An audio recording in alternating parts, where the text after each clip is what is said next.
Electricast. There are people out there all across the country pushing boundaries to grow the game of golf. Like champion speed golfer Lauren Cupp, who plays faster than anyone else.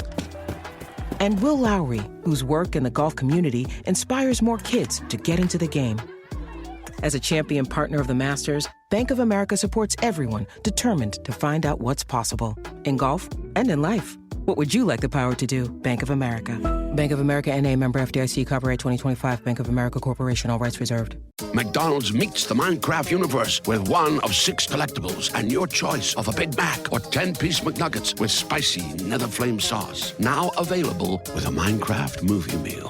At participating McDonald's for a limited time, a Minecraft movie only in theaters.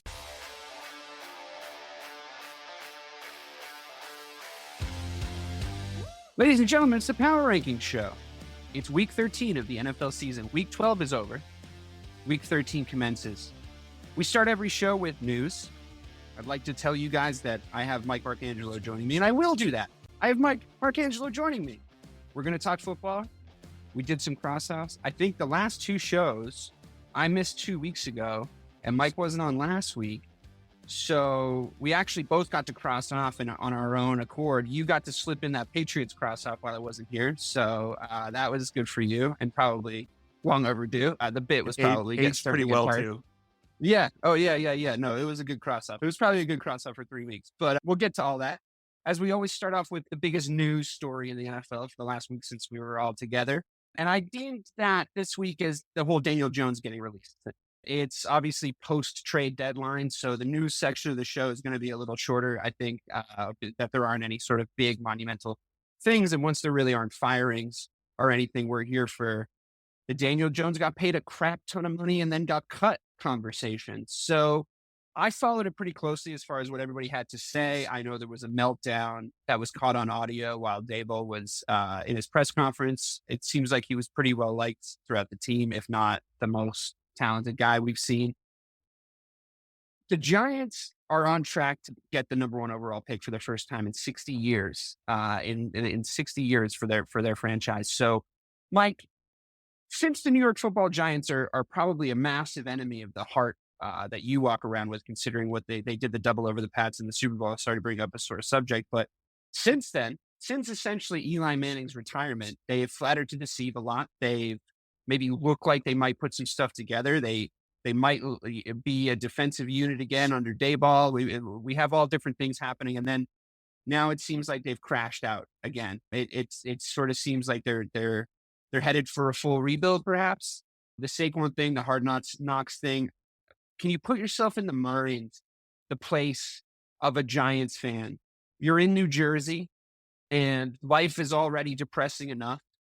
But now your New York Football Giants can't seem to get their act together. How would you feel on a day-to-day basis? Pretty awful in the sense that like the takeaway from that whole Hard Knocks thing was, why pay Saquon, $30 million to be handed the ball off by your $60 million quarterback that you just released, right? So you've now lost all hope for the foreseeable future, for that franchise. But I do think, when you look back at the moves that they made in the offseason, they did shore up the offensive line. They did make gains on defense. They have their number 1 receiver who still, even with Daniel Jones as his quarterback, is putting up great numbers. I think he looks like the best receiver to come out of the draft right as of right now. I mean, it's still early. It's too early to tell. I think that there's been concerns with Marvin Harrison's sort of injury stuff already. I think Rome has obviously been in a very, very dysfunctional place in Chicago, but he's starting to look like maybe he can do a little bit more now that we've fired our dumb offensive coordinator. But Neighbors was actually looking like the guy that was propping up that Giants offense for the first few weeks, because you could just dump the ball down to him and he'll make a play. So it is a little disappointing that he might be stranded in a place, because all the things you're saying are true, but it didn't seem to matter. And Malik Neighbors is in the locker room after the game going, well, new quarterback, it wasn't the quarterback. And I'm like, Malik, I have to disagree with you, man, because replacing a bad quarterback with a bad quarterback isn't going to fix it. But it might look like it was the quarterback if you guys put prime Tom Brady in there. You know what I mean? So it's just, I'm just saying, we don't really know if the quarterback Right. position was the problem or not. I'd have to disagree with the young man there, despite his talent. But yeah, sorry, I interrupted you. I mean, I No, do think that the neighbors thing is good news. There has been good news in Giantsville. it's really hard to find a true number one wide receiver on a team without a quarterback, and they've somehow figured out how to do that. So you got that one. Like that's really hard to do. It's a good point. The downfall though is that they might have the number one overall pick for the first time in 60 years in one of the worst quarterback classes of the last 10. So, like, if you have the number one overall pick, do you trade down for like the 10th and hope that you can get Shador? Like, because I think that's you might need to do that because you're not going to pick him number one, and or do you get Travis Hunter and just say we'll just pay some quarterback way too much money again to come in and try and make this work? But I think the whole front office should be let go of in the New York for the Giants. Like that was you let Saquon go. Now you see what he's doing because you wanted to see if Daniel Jones was the guy. You knew he wasn't. Like you just knew it, but you had to justify the $60 million that you already paid him. And now you may set back your number one wide receiver a couple of years. But on the flip side, I will say, like, to your point of him proving himself to be the stud wide receiver of this draft, isn't that just because he has the most reps? Like he gets more volume. Like I think we'd know more about Roma Dumze if he wasn't their number 3. Because he isn't a number 3 wide receiver. He needs at least number 2 volume so that he can show us exactly why you guys took him 9. Same thing with Marvin Harrison. Like, that's an injury thing. Yeah, I agree. I mean, we've definitely seen the most of him, and he was put in the best position probably to shine. Not what I would have predicted before the season started, but I do agree that's definitely been true. I think having knowing the position, knowing what it feels like to be in the position that the Giants are in, where everything, you thought this and this was going to work out. You thought this and this was going to work out. And bang, you're headed on an express train to the number 1 overall pick again. I have to say, taking the first rule for me would be take the best player available to you at the pick that you have. If you don't really know your identity as a team, if you don't really know for sure that your coach is going to be your coach in 5 years, if you don't really know like what direction you're going, concentrate all your utility and all your manpower on finding that most talented player, regardless of position, in the draft, and then just make it very simple and take it because you won't regret it. I mean, there's always every year, like Max Crosby goes number 1 overall and people are like, but it's not a quarterback. The Raiders are still terrible, but Max Crosby is still one of the best players in the NFL. Right. So, it's, you have to value it like a stock at that point instead of a piece, right? It's like, what we need to maximize our pick here. So whatever you can do to maximize your pick, like I thought the Bears were very good at maximizing their pick when they traded it to the Panthers. And I thought they were very good at maximizing it when they drafted Caleb Williams, quite frankly. So it just sort of depends on the situation you're in. If you can get a fucking haul, obviously, you go to option 2 on the list. You start saying like, all right, well, we need to seriously consider this in the context of like where we are. It is really difficult if what everybody says is true, because you're not the only person I've heard say that about this year's draft class at the quarterback position and apparently at some other positions. So, is it better to trade for something 2 years down the line, for something 3 years down the line? And you sort of say to yourself, let's strip our expensive assets right now and start a full rebuild with the exception of Malik Neighbors and start to go forth as a team that's starting over. Because if you start over in the NFL at the QB position, you're generally kind of starting over, period. I mean, a lot of the time, right? Not always, but like it is it's a pretty big setback considering the importance of the position in 2024. But more to come on the Giants. Not on this show though, because they've been firmly crossed off since like week 3. Go ahead. I just do want to add one more thing about the Giants on this show, Please. Not to directly defy what you just said, but we've been hearing everywhere that Bill's going to go to the Jacksonville Jaguars. Are we sure he doesn't go to the Giants? That actually is Mara. It's something that came up last week was maybe he goes to the Jets was a possibility that got floated. And I just wonder, like, I just wonder those sort of Northeastern teams, it fits in your head, but does it really fit for Bill Belichick at this point in his career? If you look at, he just is coaching really the problem in for the Giants? You know, is there not like a Well, place where he could fill a bigger hole? do you think? I guess the question would be: would Belichick be able to get 2 more wins out of this Giants team than Daboll? And the answer is yes. Of course it is. It has to. Yeah, he definitely would. Yeah. Mhm. So, uh, in that, remember that 2 Bills documentary, that 30 for 30 with ESPN? Like, they refused to go into the Jets locker room, and they were both like blubbering like little fucking babies in the Giants locker room. Bill loves Mara. Mara loves Bill. Number 1 overall pick. You don't have a quarterback problem right now. And there's really not going to be any pressure on you to win a championship in the next 3 years. But if you could build it to where they're a 9-win team again, I, I, I think I think you might have to start looking at that, because Bill, to finish where he started, where he made, most of the name for himself. I think that holds a lot of cash in his mind. I see all your points. It's the idea for me of the fact that there's more ready-made situations going to be available to him this offseason, or perhaps even with 5 or 6 games to go, so he can sort of get his feet wet at whatever organization like it is, right?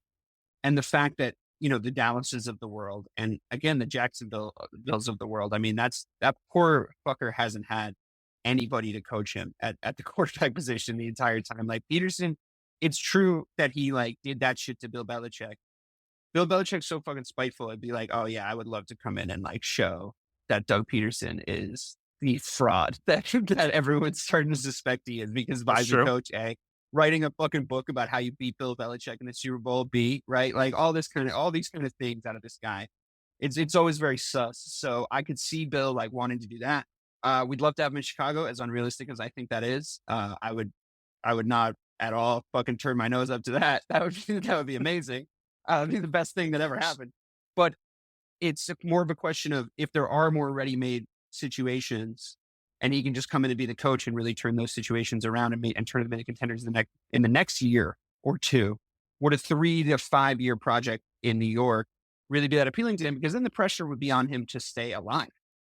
Like then the pressure would be on him to not croak, because he's not a Right. young man. So, I mean, you have to take these things into account. I'm sure he doesn't expressly think about that, but like maybe his wife does. Girlfriend. You mean Sorry. his 23-year-old girlfriend? Sorry, his 23-year-old girlfriend. Actually, yeah, she's probably trying to work him to death. if she's smart. Okay, well, moving on to the cross-offs. We have crossed off a lot of teams. There's only 2 that I want to discuss briefly that are already on the cross-off list. So let me let you guys know who we think is definitely not making the playoffs this year, and we've officially put the sanction of the cross-offs on them. The Jacksonville Jaguars, the Carolina Panthers, the Las Vegas Raiders, the Cleveland Browns, the Tennessee Titans, the New Orleans Saints, the New England Patriots, but we're going to talk about them, the Giants, the Cowboys, the Jets, and the Colts. And the Colts are actually the only team on the cross-off list that have 5 wins. They've gotten to 5 wins, but it is week 13, so we're a little less concerned about that than maybe we might have been in previous weeks in the cross-off conversation. But just to start off with the Patriots, as you said, they probably should have been crossed off weeks ago. It turned out to be a decent point, because they haven't seemed to be able to win successfully against any teams that aren't massively dysfunctional like Chicago. The Tua return seemed to sort of continue this past weekend against the Miami Dolphins. So, you seeing anything new? We haven't checked in together in a few weeks about the New England Patriots. How are you feeling currently about the coaching staff? Do you want them to still be the coaching staff next year? If I were you, I'd be feeling pretty good about Drake May, and having your guy is a big part of the battle in coming up to what you're going to be doing in the future, because I really do think he's talented. Yeah, no, he's definitely talented. He's definitely the guy that you want him to be at this point in time. And I feel much more positive about him than I ever did Mac. And I was a very big Mac supporter, but just from just a talent perspective, yeah, Drake's the guy. Coaching, I think you have to keep Gerard Mayo. I don't know that I would want to, but I think they're going to, just because Kraft has made such a public spectacle of the fact that he handpicked Gerard to replace Bill 4 years ago, because he's Nostradamus. So he's going to get at least 2 years. You need to get a real veteran, weathered offensive coordinator in here, because what we're doing right now is not working. And I think you want to make sure that, you're going to have some guy be there consistently with Drake. But about Drake, like your question, so there's lots of positives, right? But one of the glaring negatives that I've seen that I'm starting to notice is he has the most turnovers since week 6, which is when he started, like his first game. Now, I have 11 total turnovers. So a lot of bad habits right now are creeping in that I understand. It's because when, desperate men do desperate things.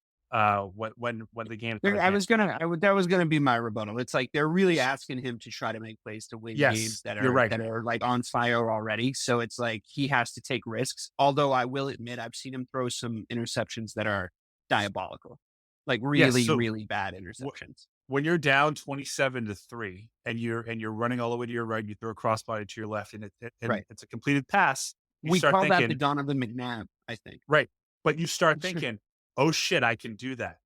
And then you do Right. it in a game when you're down 3 and it's Yeah. picked because the Yeah. defense is playing a little bit different. So Right. the Habits. fact that he's been playing so much desperation football makes me a little bit concerned that these bad habits might be there to stay.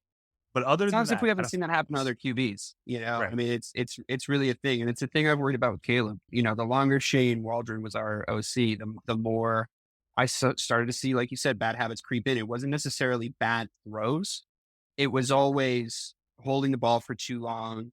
He would get a little footsteppy in the pocket when he would get sacked a few times. He wouldn't make the right decision to just throw it out of bounds, and I still see things like that. And I understand watching your QB is what I'm trying to say. Is like, I understand watching your QB and being like, okay, yeah, like stop doing that though.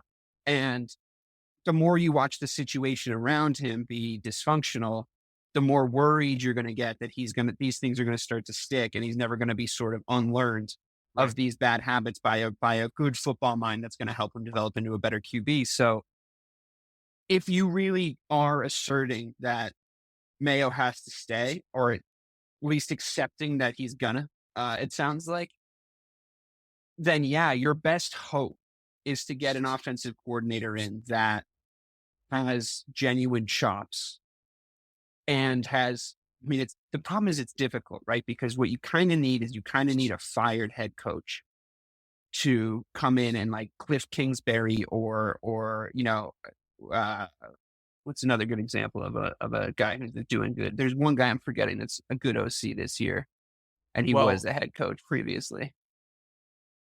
the one that I'm looking Forgetting who I'm for thinking of is specifically. is Who do you is want? not in the NFL anymore, but he's the offensive coordinator for UCLA, Eric Bieniemy. Get me the Oh, guy that interesting. worked with fucking Patrick Mahomes.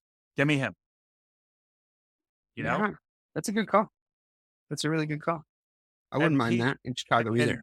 To be they honest, have something on him. They have something on him. Like someone has P tapes on him because he's never been a head coach in the NFL. Everyone always says that, like there's yeah, these weird red flags. Fine, so bring him in to be the OC because I'd feel much better knowing that he was the one looking after Drake May and calling the plays as opposed to Alex Van Pelt. And because you can see it, and I don't know how closely you've been watching Patriot games because you have your own thing going on up there in Chicago. So I'm like a little, that's too much. That's too much Debbie Downer for one day. But Van Pelt does not know how to call based on the feel of a game. Like Drake will go yeah, 5 for 5 on short passes, and then he'll just call like a reverse run that goes nowhere, and then it's just run up the middle, deep post, sack, punt. Like, what the fuck are you doing? What are you yeah. doing? Yeah, it's difficult because my team actually has the opposite problem is we play too much situational football where we allow ourselves to be affected by the context of the game no matter what. And I'll come on to explain whose fucking fault that is a little bit later. But because that's easy to tell. But yeah, I mean, I see what you're saying. I think that like you knew coming into the season that not only was AVP not going to be your offensive coordinator for the long term, but also that was sort of like, am I incorrect in saying that there's sort of a vibe that was going to be all right? Like this was going to sort of just be like a mitigation year. And there was a good chance he was going to restaff the coordinators already. Am I making that up in my head that it seemed like in preseason, you and Ray mentioned something like that? Yeah, I said that because that was one of my arguments as to why you don't start Drake at all this year. Because if you're not going to Right. build something around him, why put him out there not only to get killed, which is my biggest point, but also to start playing to only understand the game of football as a pro by being down 21 points every game. Right. Like Right. that's not how you cultivate a winning culture at all. I think the kid's saying all the right things, but like again, not to go back on on the point though. A kid like that or a quarterback like that just has all that talent. If they lose consistently and they play desperately, they turn into Jay Cutler. And I don't want Jay Cutler as a quarterback of the New England Patriots. Hey, listen, man. He had his moments. Yeah, I mean, he's the He had second his best moments. Bears quarterback behind Caleb Williams of all time. Yeah, I would agree with that statement immediately.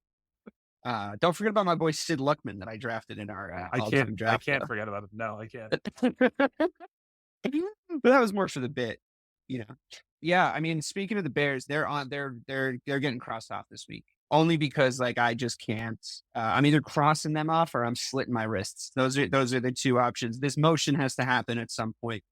You know, we'll do the Bears section now, and we'll do the Cowboys. Bobby, if you're listening, don't worry, we'll come to them.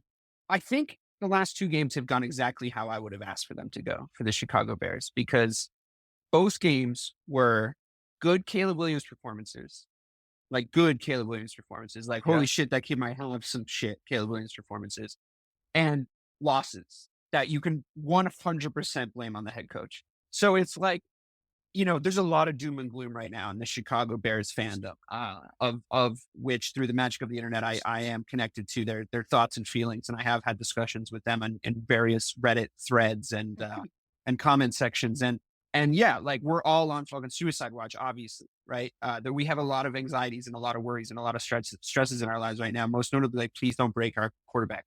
Please don't break this guy, which, you just got done sort of saying you're in the same boat there, right?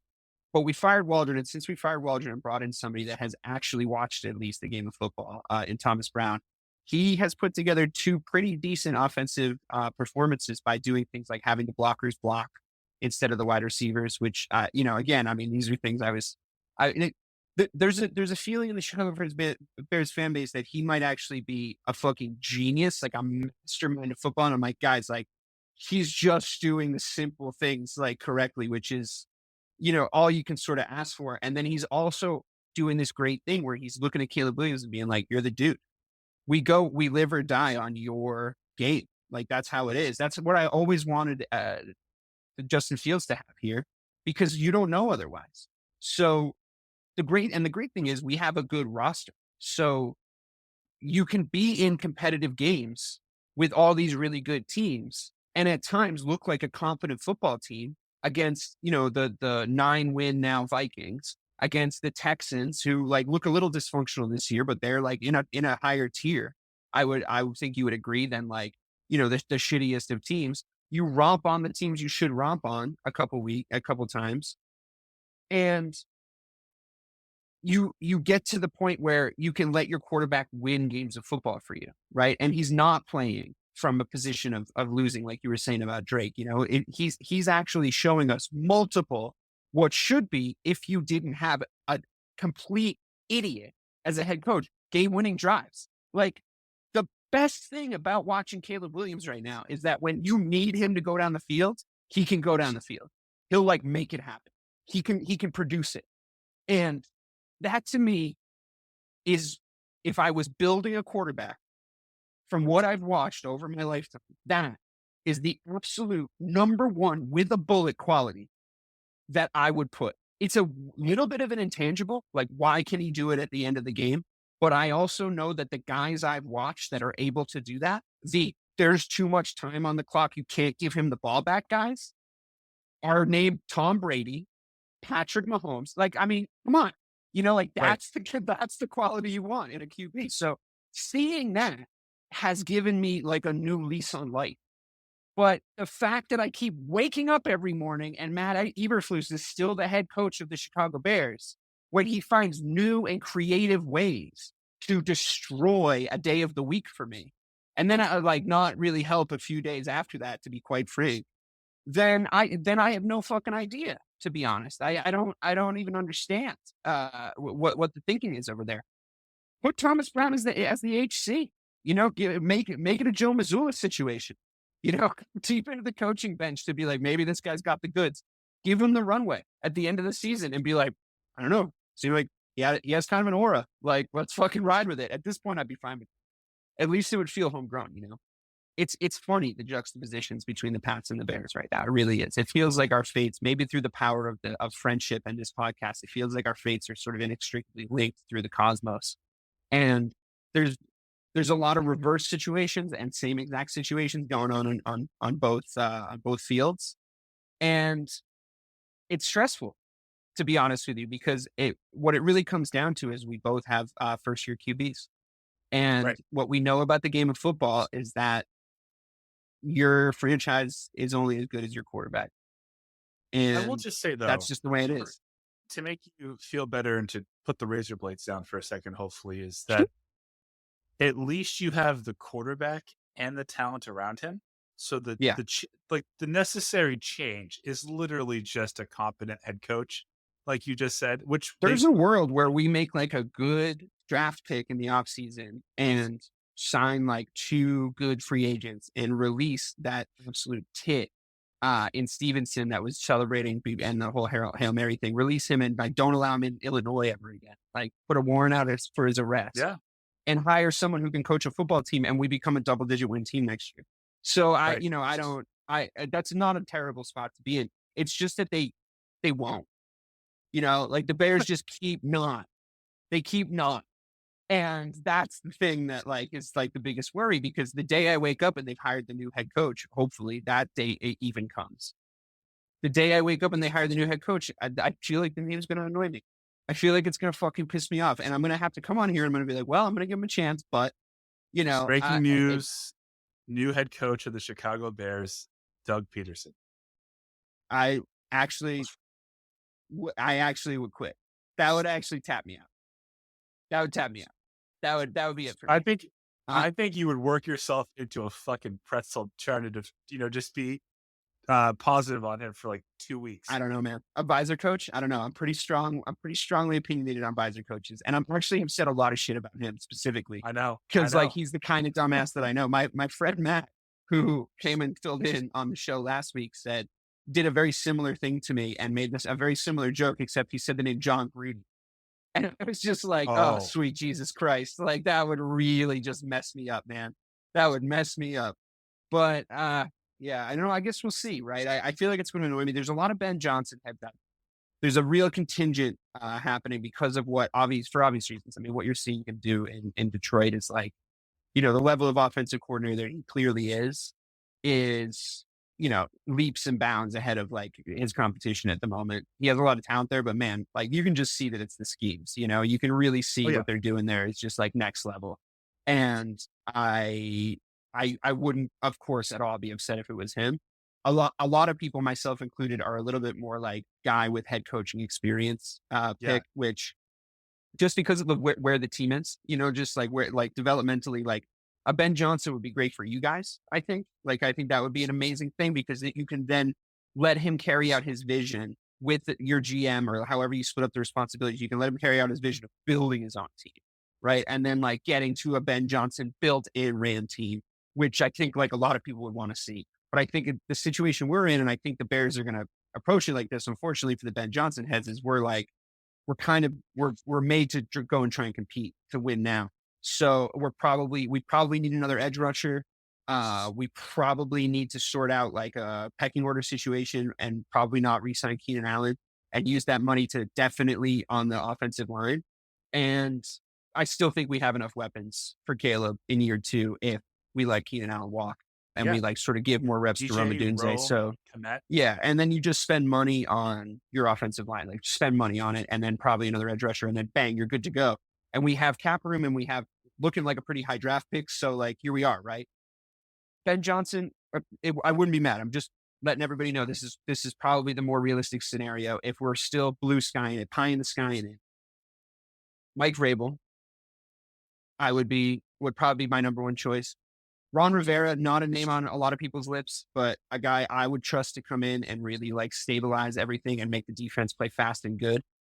And not either of those guys I would be completely fine with. I know they're not offense heavy guys. Like I know that's a thing, but what you're shaking your head, you don't think that'd be good for us to just, cause it's more, those two guys are more in line with our identity as a franchise.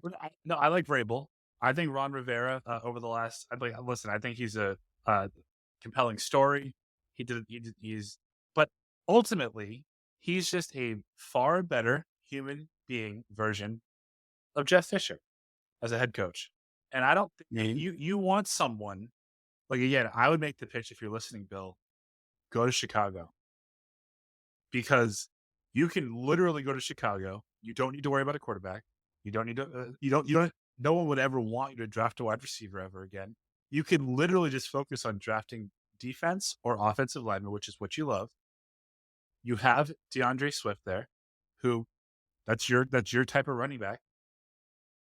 And you could walk into 10 wins. In fact, the Roshan DeAndre Swift combo is very Bill Belichick-y. Yes. Like the kind of like the, you know, every now and again, vertical power runner guy comes in. But the guy we trust with the ball, the gadget guy is this dude. No, but you need a guy like Vrabel to like the head coach that you needs to have, swag and balls to take all the pressure off of Caleb.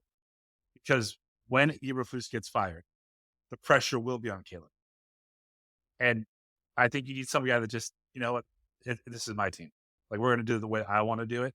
And well, that's why I want the coaching experience guy. That's why I want the head coach already. Ron Rivera doesn't do that for you, though. I know. I just like him.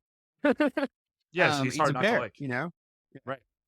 But number one odds for our next coach is Bill's offensive coordinator, Joe Brady, which again, like, hasn't had experience as a head coach. So I would probably prefer a guy like that. I wouldn't mind him, though. That Bill's offense looks pretty fucking explosive.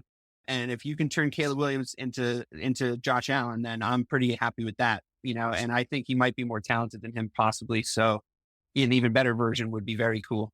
He's definitely a better decision maker. Like, because the picks that Allen threw in his first 3 years are not there with Caleb.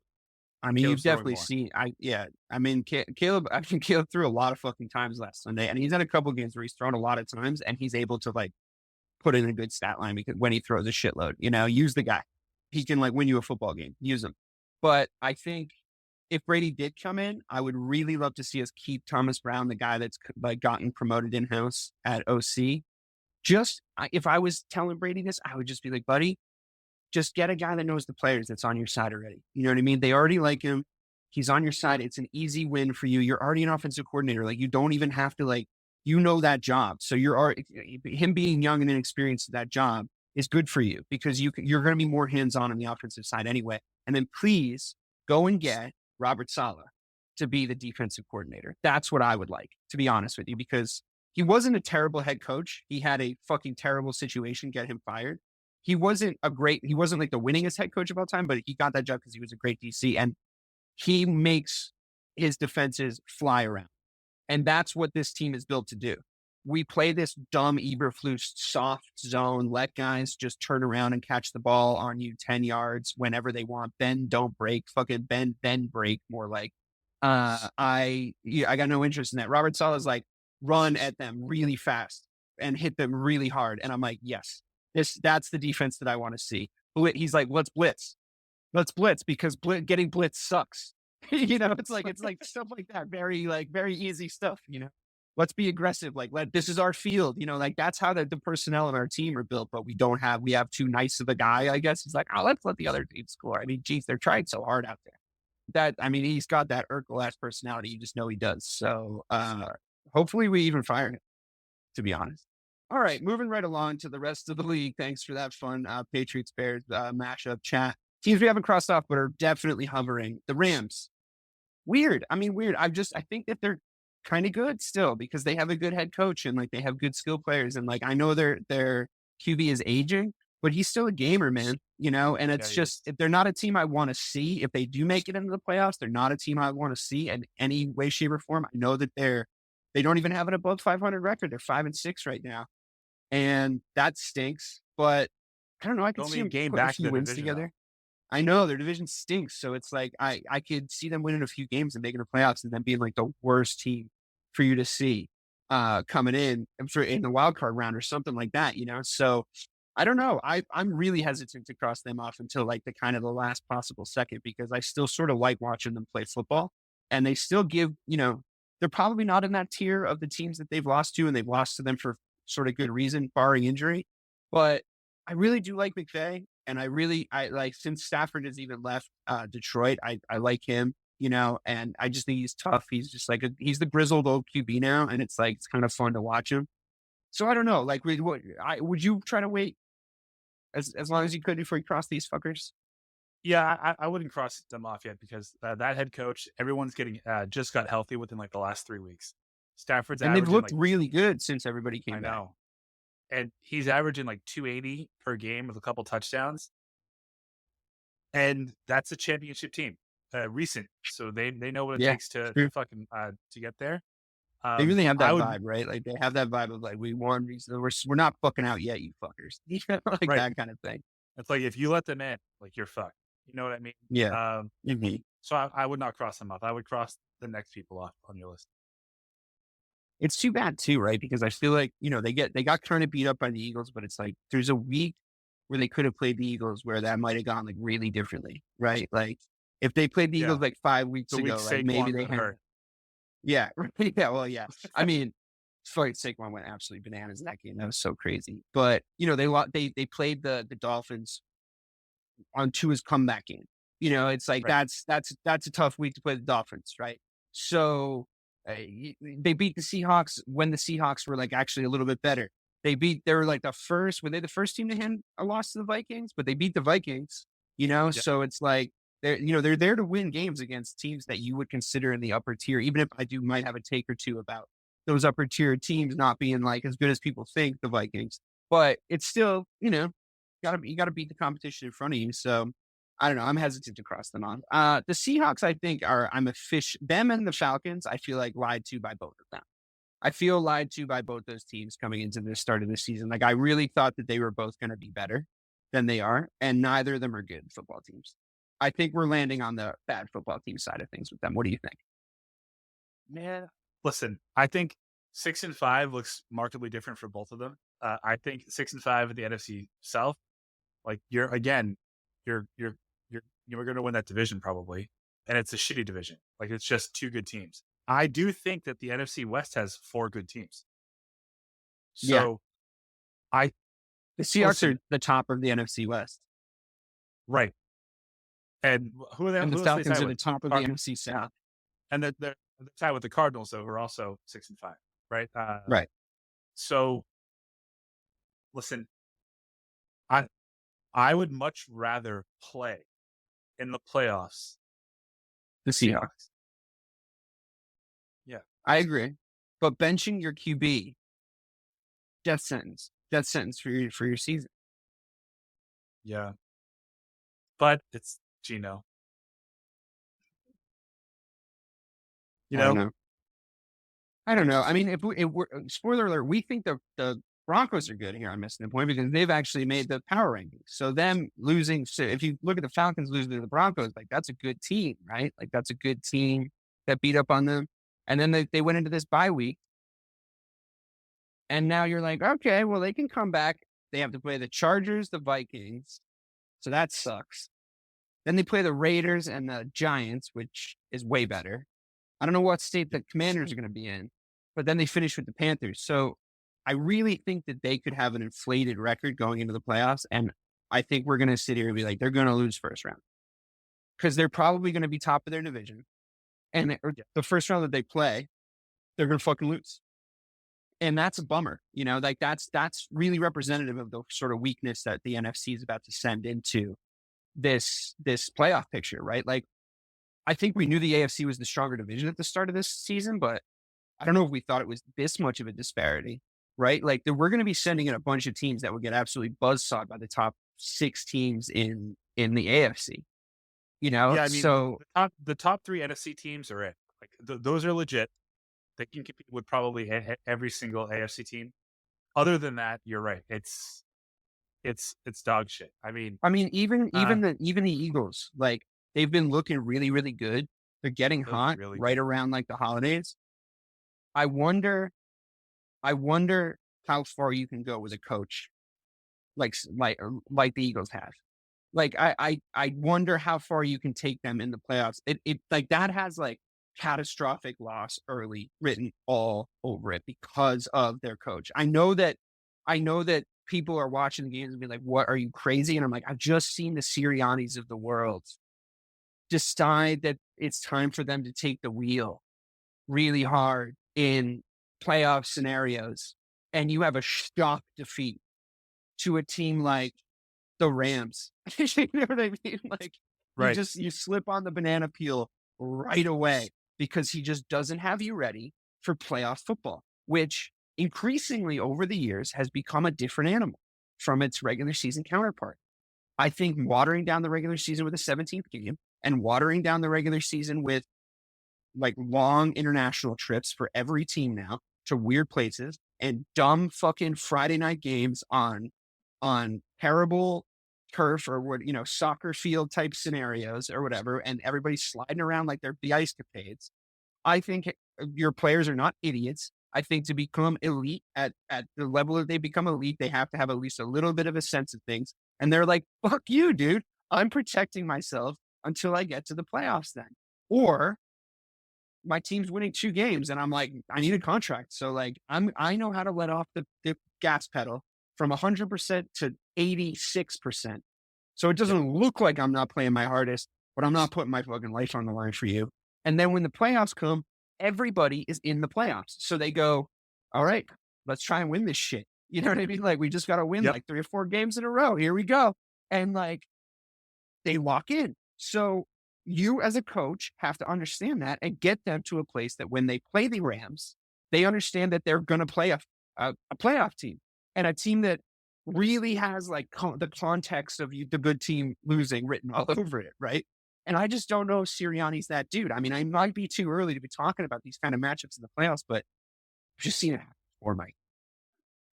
Listen, yes, we've seen a bunch of Sirianni in the NFL before, but we've never seen a team turn on the coach and then the coach win them back the next year, like like Sirianni has. Like he has won back that locker room. All the reports say they're gonna feel dumb. They're gonna feel dumb that they gave him another chance. But they're like the ex-boyfriend. It's like the exact opposite of what happened last year. They went on like that's 5-game losing streak, and now they're winning. Are they 7 in a row? Yeah, but they're not any different than the team that went on that 5-game losing streak as far as like personnel and like the people that are there. Like okay, fair, huge like upside to that, and I'm not discounting that you got me there, but my overall point is I still think there's flaws in that team that exist because of Nick Sirianni, and I think that his control over the entirety of that roster and what plays he's calling and what decisions he's making in the game, they really get magnified come playoff time. Coaches standing on the sidelines when you're watching a game of football that's, a divisional matchup, you know exactly why the camera's on that coach because you know why he fucked up. You know what I mean? You're like, you know why he did some shit. It can get as high profile as Pete Carroll calling a pass play when you have one of the greatest running backs of all time in goal line situations, maybe the best running back of all time, in your backfield, and you get cute when it's like at its most, and a quarterback who, quite frankly, is prone to mistakes in the red zone already. Don't make that decision. And when it cuts to Pete Carroll, mouth agape. Everybody knows why, because the stakes are so much higher, And it's like if I'm watching this stuff happen in the regular season, and they go on these losing streaks, and it's only a year ago, it's hard for me to fully believe in them. And I just think there's teams with less flaws in the AFC, please. In the last 3 seasons, so obviously 2 years ago, they made it to the Super Bowl, right? So then they had a top 10 defense. Last year, they brought in Matt Patricia. They had a bottom 5 defense. This year, the Patricia Gate. This year, they have a top 10 defense again. I think if he doesn't Who brought have in to Matt focus, Patricia? Who said it's a really good idea to hire Matt Patricia. Belichick probably called him and told him, like, hey, you got to Belichick played a prank on him. Yeah. Because he Well, I doesn't mean, like him. But I mean, when the Eagles with Sirianni, when they have a good defense, like a top 15 defense, they go far. When he doesn't have to worry about that defense or score 30 fucking points a game, they do better. I mean, that sounds like so ridiculous that every team Listen, would. but I would be unsurprised if they come out of the NFC. If they're the team that come out of the NFC, I will not be surprised in the slightest. The way that they're playing right now, if they can maintain that, yeah, they're going to play the Chiefs probably, and they're going to fucking get beat. Like that's the problem. That's the issue I have with yeah, exactly. And like that's the sort of issue I have with like the kind of pathetic like round that we're presenting as an NFC right now. Like I feel responsible because if we send them, they're going to get beat. If we send the Packers are going to get beat. I hope we send the Lions. I'll just say that. I hope we send the Lions. I think the absolute best possible chance that the NFC has of taking the crown of the champions, the conference that are the champions of the whole thing. We've put in some piss poor fucking performances over the last few series of events, with the exception of one very notable one. And I wouldn't mind seeing it. I wouldn't mind seeing the Lions win a Super Bowl, considering I know they're a divisional rival of mine, but I've watched them just be so bad. I feel so bad for them. And like the city of Detroit needs this more than anything. So, and Philadelphia doesn't deserve anything. So I would be totally fine with sending the Lions, but I have this horrible sinking feeling we might send the Eagles in there. And that really is upsetting. The obvious, like, logical fallacy aside, that like the Eagles would probably have to beat the Lions to get in there. So, that proves something on some level, but it would still be, I think, sad for all of us. Let's go through some honorable mentions really fast. These teams are all boring. Oh, wait, one of them isn't. Hey, remember I fucking said about the Commanders? Did. Remember I said that Cliff Kingsbury gets figured out halfway through the season, and how Jane Daniels, while very talented, is only making 1 to 2 reads per play, and how the videotape evidence starts to pile up on that. And then they go and do something like lose to the Cowboys. Without Dak, a Dak-less Cowboys. They lost to the 2024 November Cowboys. That no one does that. No one does that. So am I a little happy that Caleb, over the last few weeks since the Hail Mary, has actually definitely looked like the superior quarterback to Jaden Daniels?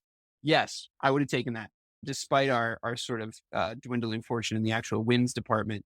I have faith that they'll be able to put a couple more wins together, but I do want to take a victory lap about that shit, because running a simple offense works for the first few weeks.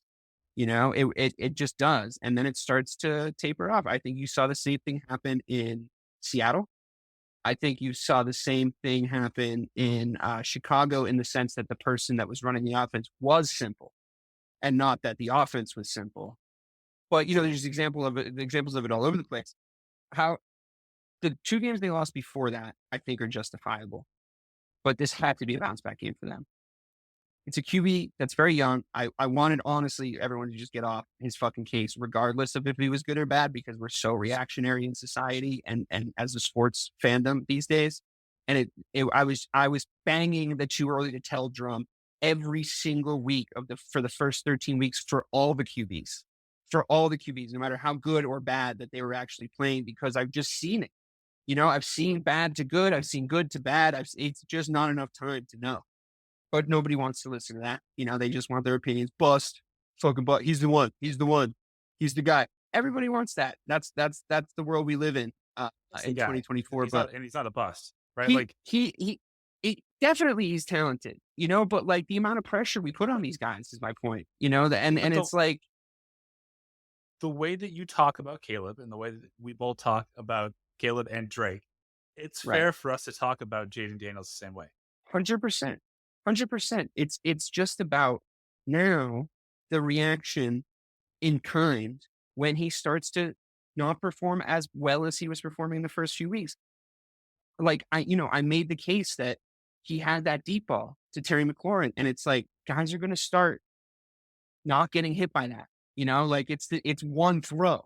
So guys are going to start getting non-hit by that. Like they're going to see that tape and be like, okay, so when we see Terry McLaurin run really fucking fast down the field, safety who's already there, you should probably get over there and help, right? Like you should probably do that. And ironically, the Bears are the people who put on tape what to do against them. The sort of the way we were with them in the red zone was the thing that worked against them. It was like, no, you can't do this in the red zone. You can't do this anymore. You can't do this anymore. And then this guy's going to spy you for the whole game, including the Hail Mary play for no reason, but he's going to spy you for the whole game. And I remember the Bears doing that to Michael Vick. They were one of the first teams to do it to Michael Vick. It was like, oh shit, we can actually keep Vick quiet, but we can't win enough games to like do anything else meaningful. Very similar, but I think he's talented. I really do. I just think it's like, no, we don't need to make these decisions yet. And like, what kind of situation is he going to be in next year? Or like, are they going to make the right choices to put the right personnel around him next year? Because there's obviously flaws with that roster still. They didn't expect him to be this good this fast. So they have to start ramping up their plans, moving their plans forward. It's very CJ Stroudy, like there's some questionable stuff about some of the non-decisions in the offseason to put stuff around CJ Stroud. And I'm not saying he's been performing great, but in his sophomore year, you kind of wish that I understand injuries have been an issue, but I just sort of wish there was some things there. I mean, I'm still saying that about Joe Burrow and how they haven't put anyone there to protect him since he lost in the Super Bowl because his offensive line was Swiss cheese, and it's like, it's upsetting to me when there's derelictions of duty. So I do hope that I do hope the Commanders do the right thing by him and the coaching staff, who I think are performing really well, but they've dropped off the top 10 list. That's it for you. I mean, the Texans are also here in honorable mentions. They're no longer in the top 10 of the power rankings. And I don't think that's a huge problem, to be honest with you. You can't go losing to the Titans. You can't go losing to the Titans. That's crazy. And they just haven't looked their best. They're playing the Jags next. And quite frankly, if they lose to the Jags, I think we should shit on them. I think we should start really pointing out their flaws on this show. Yes. Because you can't lose to the Titans and the Jags back to back after being a lot of people's Super Bowl picks this year. You can't fall off that hard. That's crazy. Mainly what do you make of that list? Yeah, exactly. For Bobby to leave the Texans off the power rankings, like he must really feel a certain way. Listen, I think the Texans they're still going to come out of the obviously the AFC South. They're not. There is a sophomore slump. It happens for, I would say, 90% of every team. I think he'll bounce every back. Quarterback. Yeah, I think he will too. I think they put a lot of their stock in Stephon Diggs. That sucks. Tank Dell has not come back to be the number 2 wide receiver that they wanted, and Nico's been hurt for most of the year. But he's also still not doing what he was able to do last year without any of those guys. Is the problem, right? Like he was still able to get production out of a team without any of the guys you just mentioned on it, right? After. No, Tank Dell got hurt the week before the playoffs. Tank Dell got hurt. And Nico Collins got is hurt 100% healthy. Yeah, but Nico Collins wasn't as good as he is, I think. I think he's like gone up a huge level. No? Dave. Like this is first full name, not even like acronym. He was a fucking Pro Bowler last year.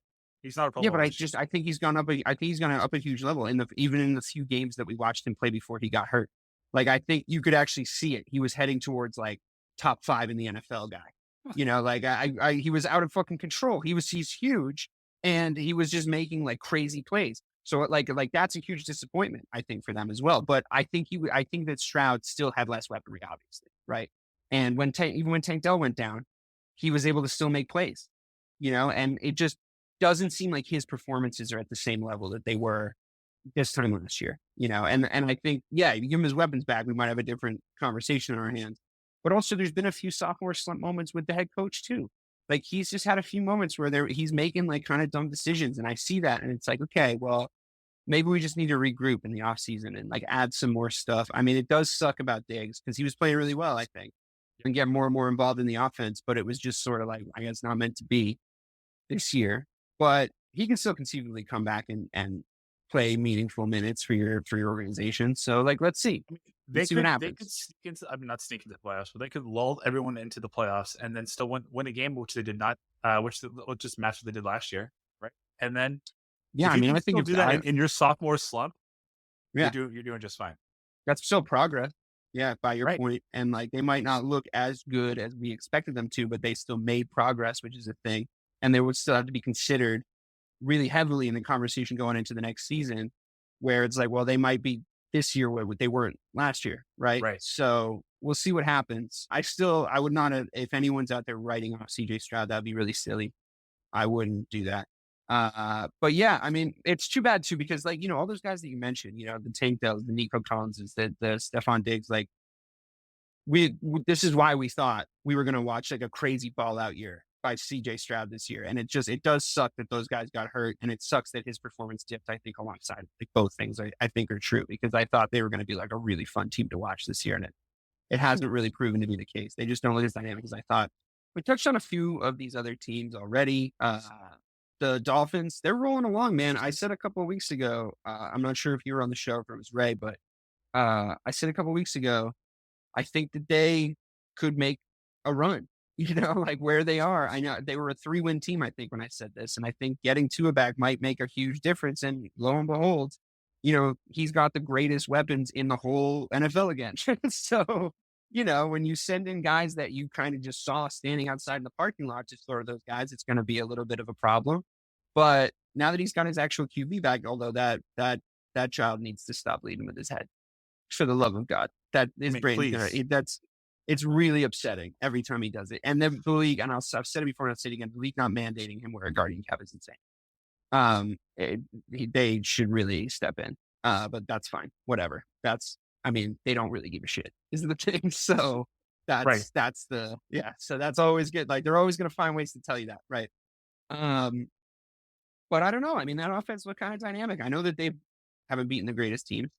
No offense, but it's here. I mean, come on. That's a 6-time Super Bowl winner right there. Yeah. I mean, listen, if it is so dumb, right? When they're like, the Patriots have won this many games in these conditions in their lives. And it's like, yeah, but all the players are different, and like the coaches are different. So like, what does that do with anything? Mainly just one player. How about we just focus on just the one, Yeah. Right. Yeah.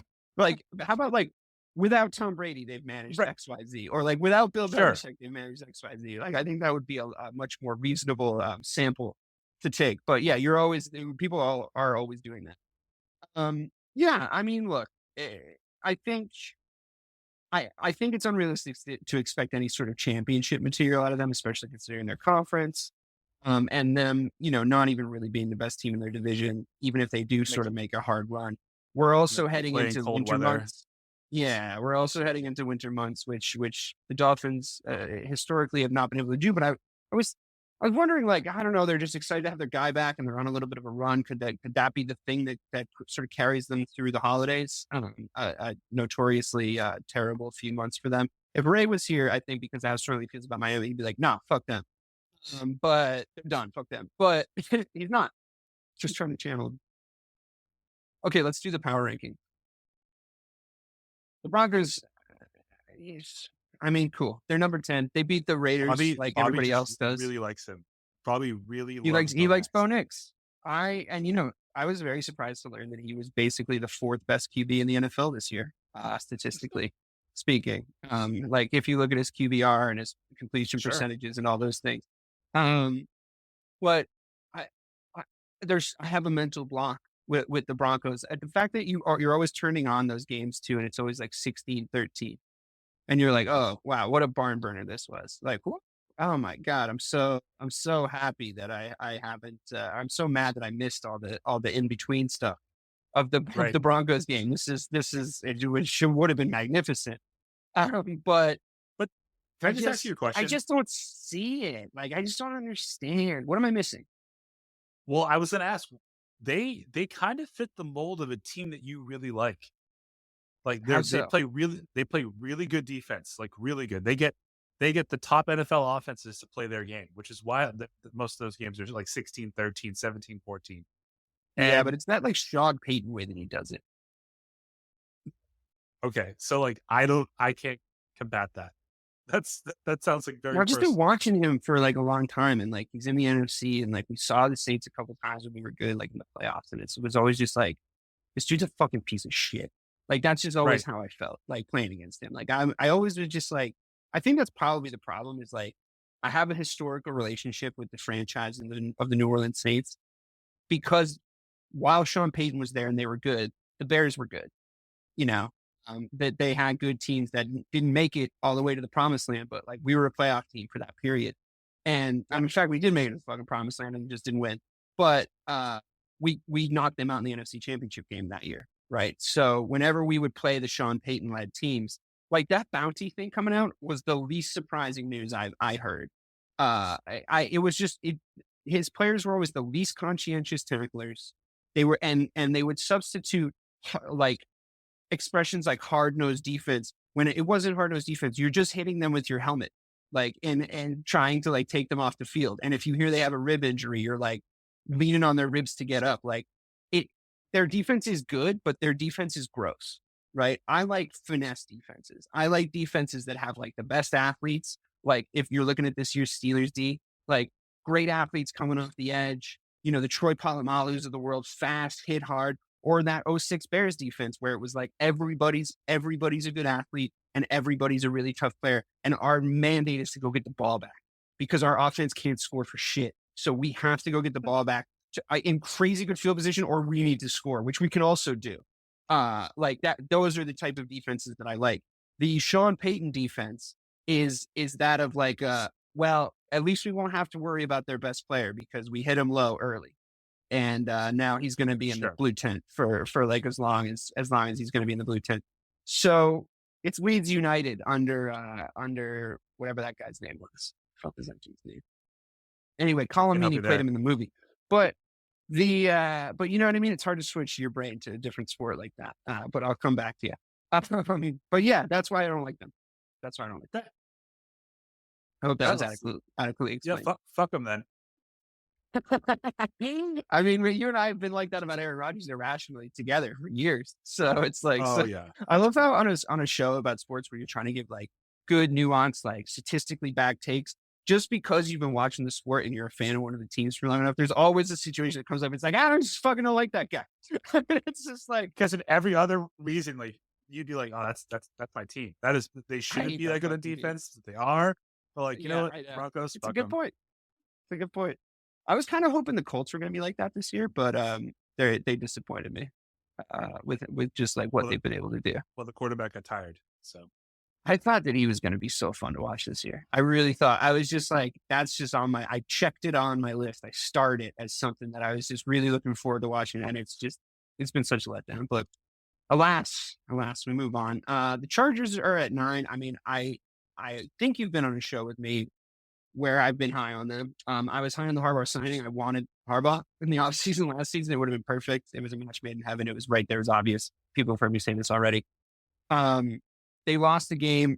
It was kind of garbage time, their last score. I think that they lost by 2 scores, realistically, like sort of how the game, like everybody knew unless they got like an onside kickback, which the Bears did do over the weekend. And still found a way to lose. The only one this year because you have to like tell them you're doing it, which is so dumb. But whatever. I still like this Chargers team. I still like what Harbaugh's getting out of Herbert. I think he's really dynamic out there under Harbaugh, and he's getting better week on week.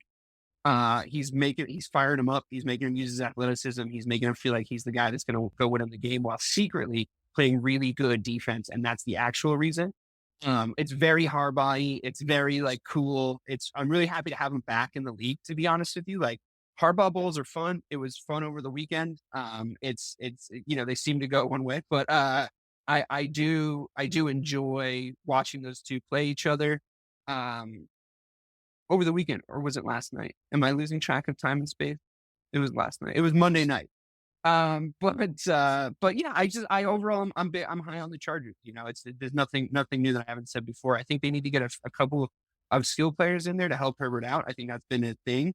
They sort of let those guys go, and I think now Harbaugh needs to go on purpose. Yeah, right. And now Harbaugh, yeah, that's fine. And now Harbaugh just needs to go in and pay for the guys he wants to put in there and build that offense up. But the fact that he's got that defense kind of clicking already. I mean, Baltimore can score 30 on anybody. That's just the way it is. But I don't know. I still like him. What do you say? I'm happy enough with Bobby putting them here.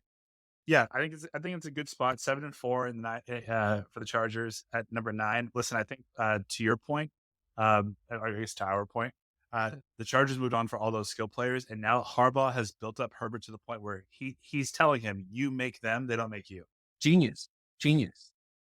And now you can go get someone, and Herbert will elevate them. Like it always felt like he was being put in a spot to like where Keenan Allen was going to have to save Justin Herbert or Hunter Henry or Austin Eckler. Now it's like no, fucking Lad McConkey is going to be their leading Indeed. receiver, and he might be Belichick got this out of Brady a couple of times.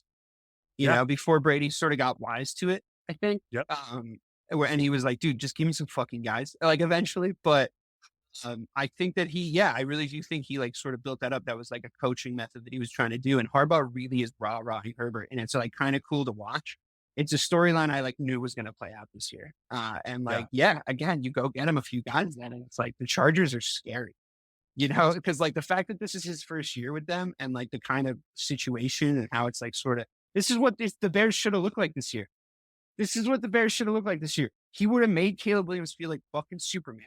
He would have made him feel like he was the greatest quarterback to ever play the game of football, which is what you need to do with that kid. Clearly, if you listen to him talk for more than 5 seconds, just make him feel like he can conquer the world, and he might, right? And I think Herbert's very similar. You know, I think he's just listening to him. I think he's like getting involved, and he's telling him how he's thinking about it, and he's just doing all the cool coaching things that you expect from a Harbaugh. And you're right. Like I mean, Herbert's going to be a top 5 quarterback next year. That's I'm saying it here now. It seems obvious to me. I mean, he's going to be a top 10 quarterback this year with no weapons. Yeah. I mean, when he runs through the middle of the field, when everything breaks off, because he's designing plays for him where he's like, you're probably going to run on this one, but you have like these 2 reads. But once those reads don't pan out, the middle of the field is going to be open. And he just sends them off, and he looks like a thoroughbred, like a fucking war horse, just running down the middle of the field with just these big, long strides. And you're just like, that's a guy who can just go win these football games. Like, he looks like Superman out there. And it's like so fun to watch. So crazy high on that whole project. I really think they're going to be good. T. Higgins they are going to good, be and a I think force to be reckoned with in LA next year. Yeah, you're making that prediction right now? You're saying T. Higgins goes? I've been on record saying he is a number 2 option. It feels silly to say. He's just been the best number 2, so that means he can be a good number 1. And if he has a good QB thrown to him, which he sort of has his whole career, it's like he's used to working with elite guys. If you can get a little Joe Burrow sauce off him for Herbert, like all the better, right? So that's cool. The Packers are 8th. I mean, cool guys. You beat up the like very injured 49ers. That was mean. You know, like you kicked them while they were down. 2nd string QB, number 1 skill position player out for the season. Just the running back has arthritis. He has the ankles of a 96-year-old man. I mean, it just seems mean. It seems like they were beating up an old guy. They have a Super Bowl hangover. So like they weren't even ready for it. I'm not super convinced by the Packers, to be 100% honest with you. No surprise here, I'm sure. But when they play, they almost lost the Bears, and the Bears aren't good. Oh, almost. You're right. Let's just move on to the number 7 pick, because I have a lot to go on here. Okay. The Pittsburgh Steelers is the number 7 pick. They lost to the Browns. Yeah. But somehow, backup quarterback, some way, number 1 skill position player, traded away. Yeah. They lost that team. Okay. They lost it. That happening is the better version of the Browns than was playing before that happened for the Packers. If they were able to play the Browns when Deshaun Jackson was the quarterback, that would be better for the Steelers. So a worse situation to actually play against them. But I have to say, just in the context of the power ranking, the fact that they dropped to 7, they're ahead of the Ravens in the real life divisional rankings. They're in the same division as them, and they're ahead of them. They beat them. And the Ravens also lost to the Browns. So how are the Ravens the 5th best guys and the Steelers are the 7th best? Explain it to me. I'm not going to do that yet. But what I just want to put out there. I called you a Steelers apologist in our group chat. I did also call Bobby, the maker of this power rankings, a Steelers denier. So I'm going to try and be in the middle. That's where I like to be. I don't think I'm an apologist for them. I think I'm put in a position to have to defend them because of irrational hatred. I think that your irrational hatred for other teams that have done similar things as the Steelers exposes your flank. And I'm going to give you an example. In week 4 of the NFL season, the Green Bay Packers lost to the Minnesota Vikings 31-29. And you in our Discord were like, Love's not the guy. This team's a bunch of fucking frauds. They can't do this. They lost to Sam Darnold, blah, blah, blah, blah, blah, blah. And I was like, dude, it was just a tough divisional game. You're like, nah, dude, that's not it. That's just not the guy. Okay. Russell Wilson and the Pittsburgh Steelers just lost to Jameis fucking Winston and the Cleveland Browns. So it's apples or apples. You either share my sentiment for both or your sentiment for both. It can't be one or the other. It actually can't. No. Here's why. It can be one or the other. I have a massive bias built in about the Green Bay Packers and Pittsburgh Steelers.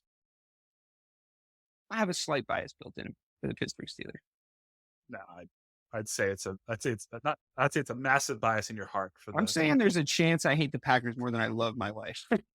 So there's a chance that that's the case. I would have to really do some like soul searching, and really dig around in there. But there's a chance I hate them more. No, of course.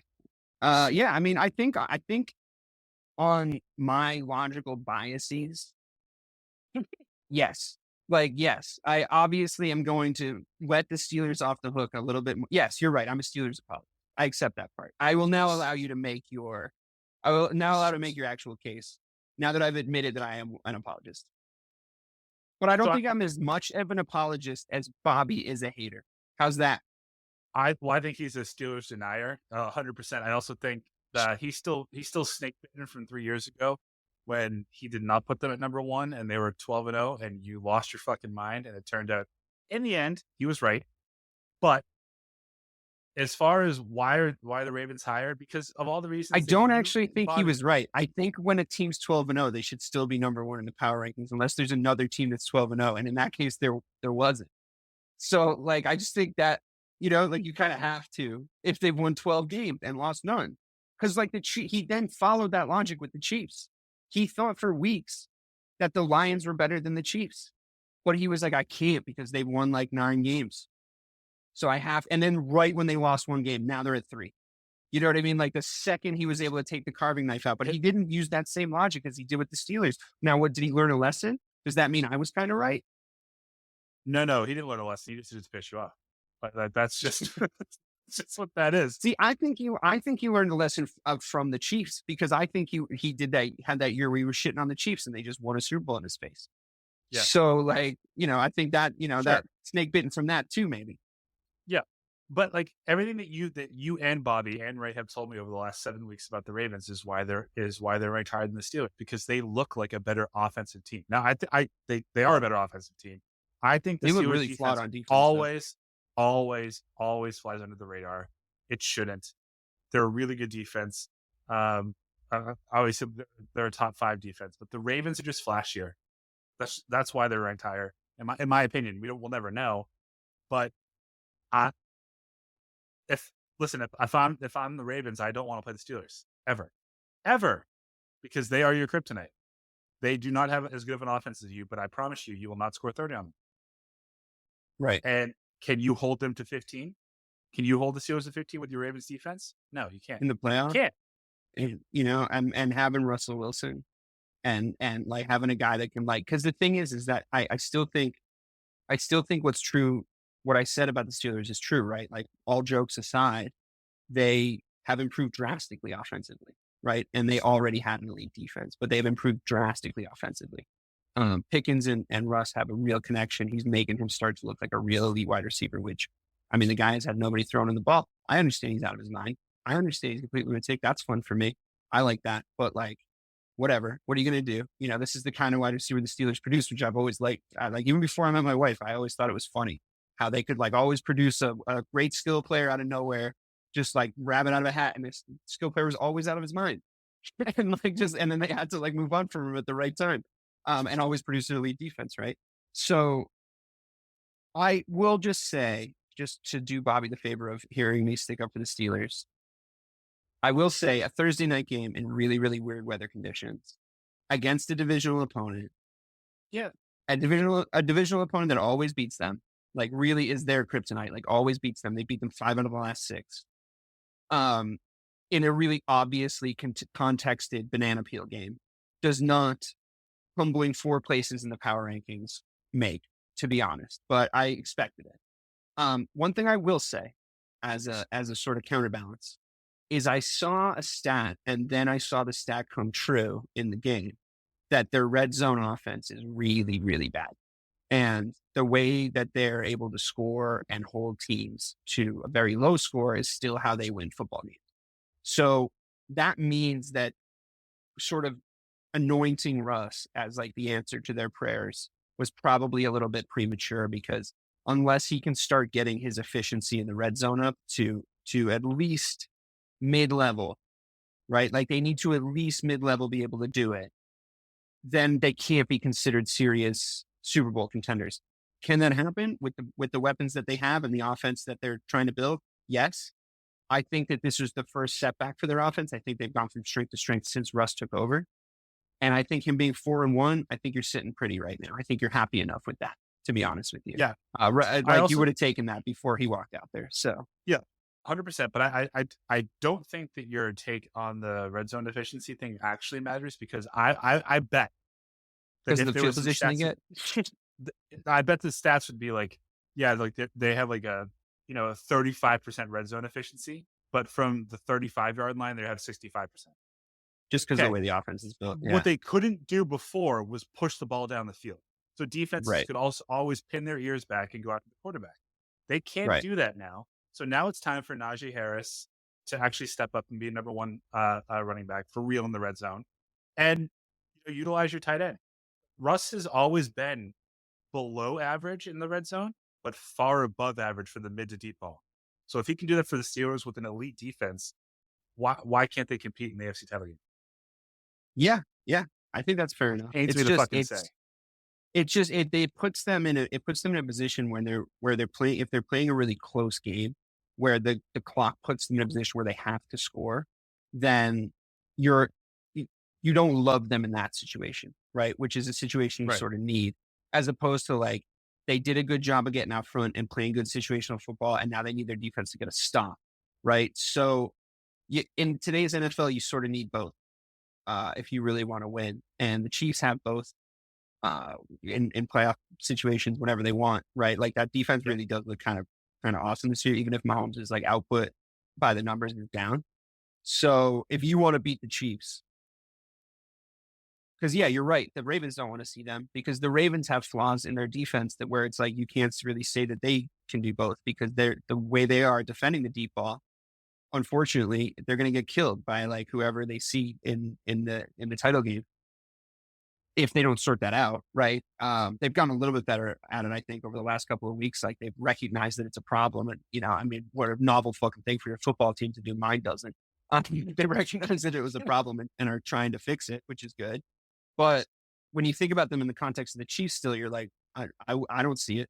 I don't see them getting past them, and I do think that the Steelers have a chance to make a game against the Chiefs in the playoffs a Steelers game, and just really just collapse it down and make it really hard to play and make it really hard to do anything, and like, hit Kelsey and take him away, and like, try to figure out the safety valve stuff, get to Mahomes, flush him out properly and efficiently.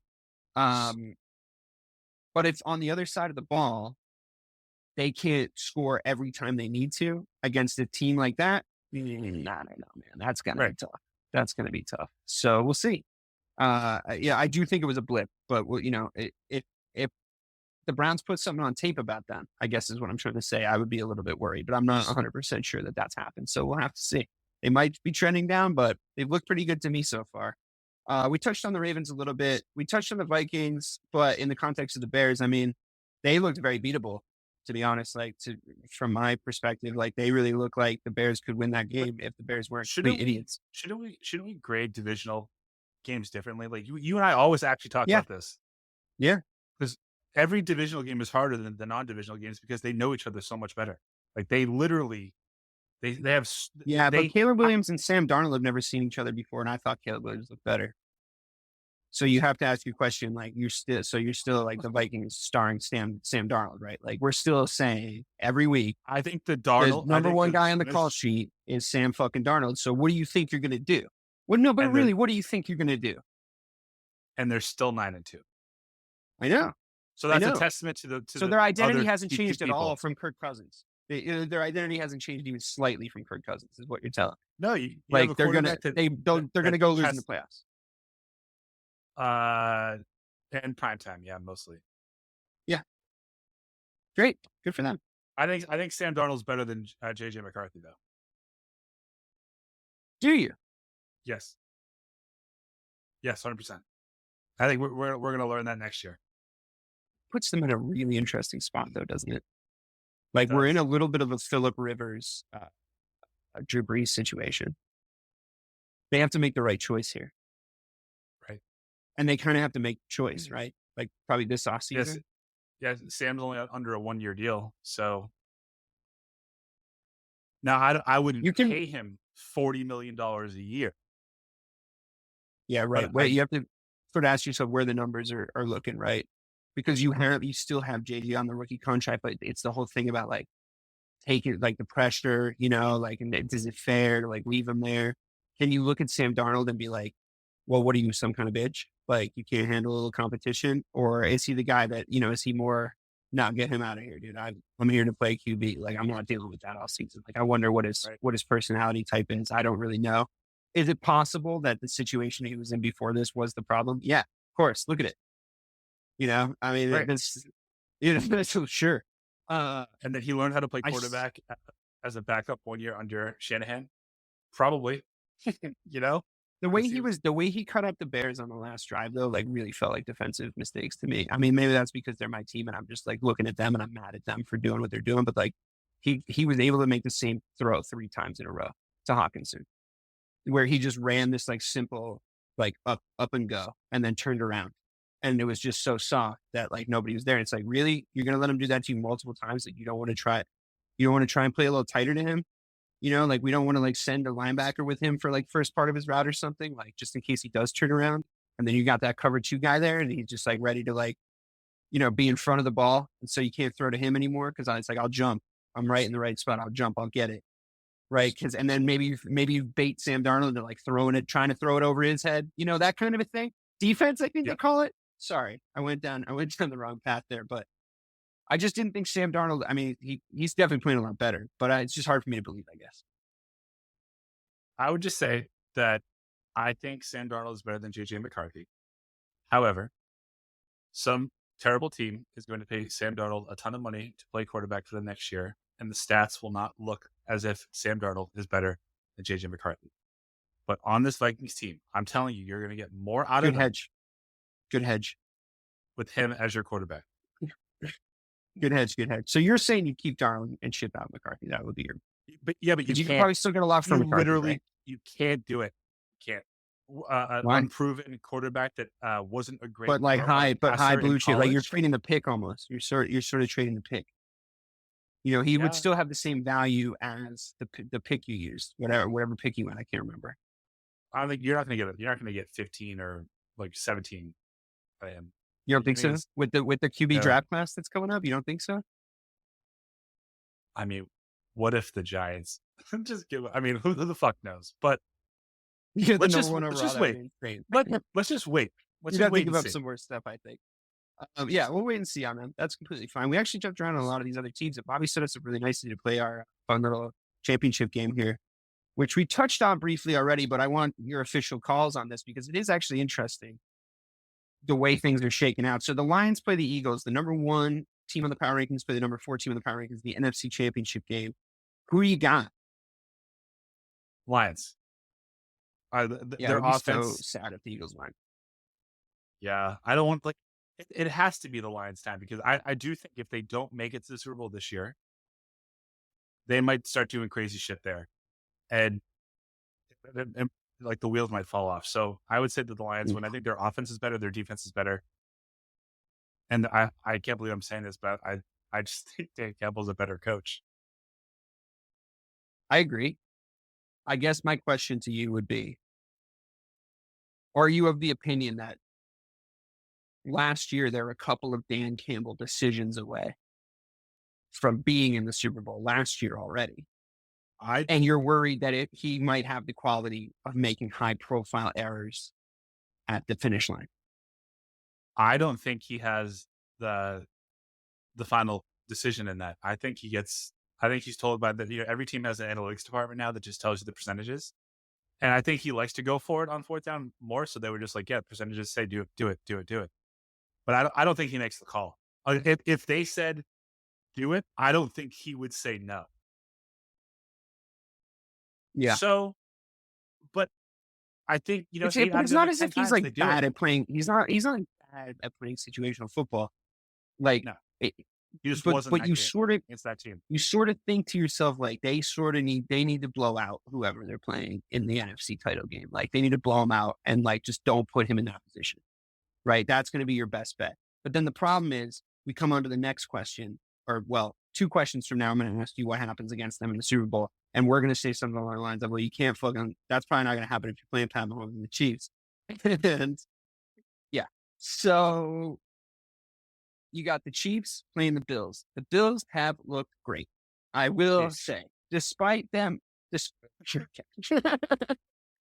and you know it too. You know it. I know. That's the conclusion I was going to come to again, unfortunately. The Chiefs offensively don't even look as good as they did last year. And they have like, conceivably, they have more weapons. Like on paper, they have more weapons. But he's going to like figure it out. He's going to have like one play for Juju Smith-Schuster in the AFC title game. That's like, just looks like the most well-designed play that they just have never pulled out during the whole season. And it's going to work. And they're going to do it well. And it's going to win them the game. Something along those lines is going to happen. And I am out of the business of betting against them, but I will not be disappointed if this doesn't come to pass, because I don't want to see him get 3. I really don't. Because it's going to force us into this conversation about Mahomes and Brady. I know. It's going to force us into this conversation about Mahomes and Brady. I don't want to have it, because it's just not, he doesn't get there until he matches the numbers. And it's the in a row thing everybody's going to stack onto the back. And it's like, no, dude, because then I'm going to have to go down this path of explaining to everybody that he doesn't have a comeback like the one against the Falcons on his resume. He lost to the guy. Twice. 2 times. He was never able to get him. It's not different eras that we're comparing here. He was just never able to get, probably not even the greatest version of him. So sorry, dude. And I admit that Mahomes wasn't the greatest version of himself, but neither was Brady. So sorry, dude. And lastly, I just have to say, 7 is a bigger number than 3. Right.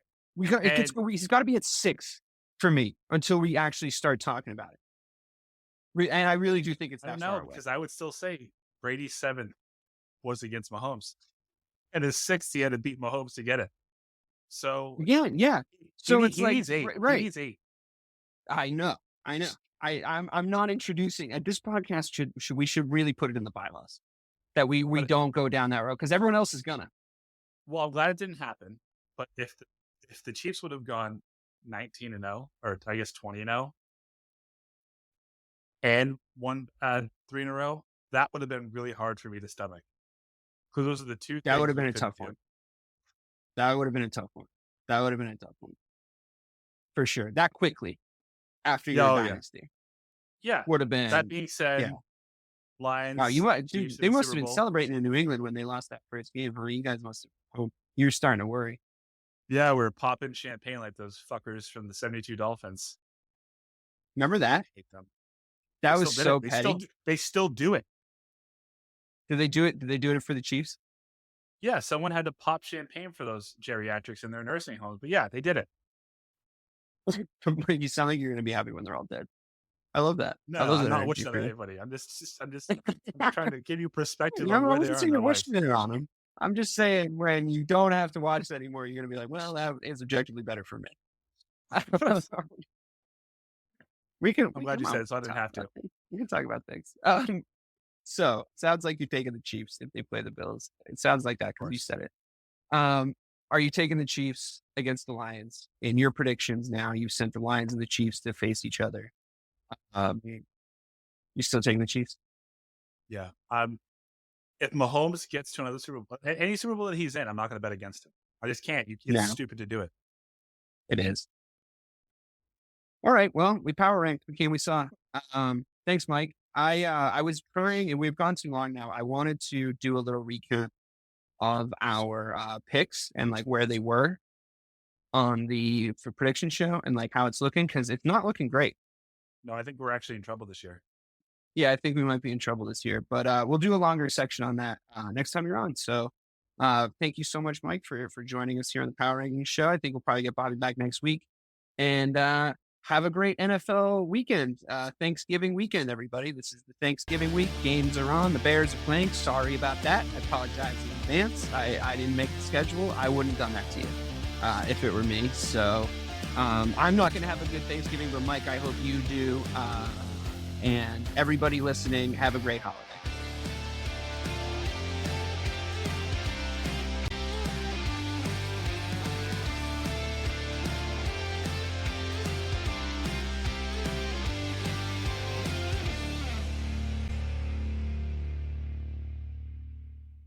Hi, I'm Sherilyn Fenn from Twin Peaks. What did you do on your last Saturday night? Did you hear something? Toilet paper. There's none. Nada. The reserves have gone dry. People are hoarding it. I should have done that. They're all out of hand sanitizer at my Target. Mark, when did you last watch the news? We are getting reports of forced quarantines in China, Japan, and now Italy. You're cutting onions in half and putting them around your apartment. Yes, exactly. It kills the COVID. Excuse me? Let's go. Let's go. Get in. Vamos, rápido. Have you ever driven one of these? Never. I'll drive, ladies. I've got the keys. Excuse me, I'm lost. I'm looking for my wife. I got turned around. Join me, Eric Roberts, Jennifer Elise Cox, and Ed Asner for The Last Saturday Night, an Electrocast podcast. You'll love it. Electrocast.